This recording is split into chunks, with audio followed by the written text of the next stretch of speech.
Yeah, and you said it perfectly there. The people making the money are the people selling these services, right? The people with some LinkedIn training, they're making the money from selling the LinkedIn training. The people who they've trained may or may not be making money underneath it. You need to speak to those individuals. And it's this cliche of, I don't know what time this was, but whatever time it was in America where people were getting rich selling pickaxes to people who were prospecting for gold, and no one was finding gold. The people who were getting rich were the people who were more industrious, who they realized that there was a trend, there was a craze, and they were providing the ability to leverage that trend and that craze. So final thing on this, unless you've got anything else to add, we'll can wrap up with this.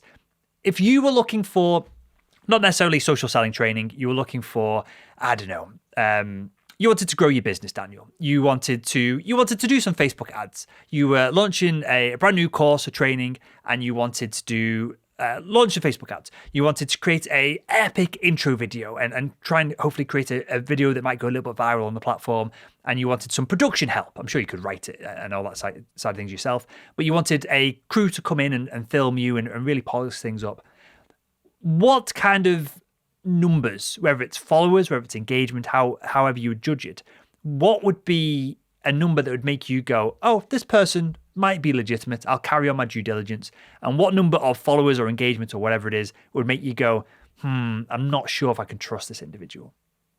So the number of followers would paint a very part of the picture in terms of making that judgment. I mean, Will, I do this all the time. I am hiring videographers, photographers, web developers, and it goes beyond looking at the websites they've built or the videos they've recorded or the photos that they've taken. It goes beyond the followers that they might have on social media. I think the things that are valuable to me are what they've done relevant to what I do or as close to what I do as possible. And then again, the results they've achieved. I've hired a ton of terrible videographers in the past.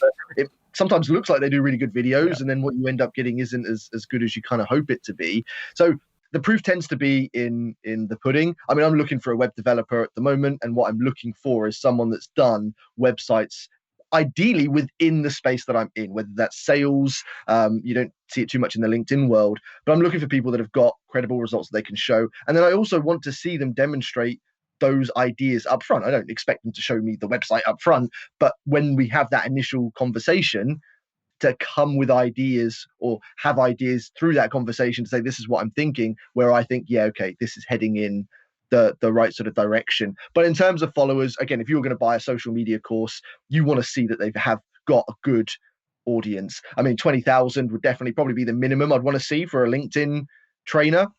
And beyond that, I'd want to see good, consistent engagement on their posts. I'd want to see a good selection of recommendations. And if I was going to invest money in it, I'd probably want to speak to a couple of those, which is easy to do. Yep. You see the person on LinkedIn, you can click on that person, connect with them, send them a message. Hey, Will, I'm thinking about buying Dan's course about LinkedIn. Saw that you left a recommendation. Would love to know a little bit more about how you found it and what it's done for you. Great. You're probably going to be more than happy to reply and say, yep, I loved it. It was fantastic. And great. I've got my proof. That's all I need. It's a little bit of effort, Will, that's going to help save you, hopefully losing money in the long term. But yeah, look for those credibilities. It's going to be different for different people. The proof, as we said at the very start, is in happy customers.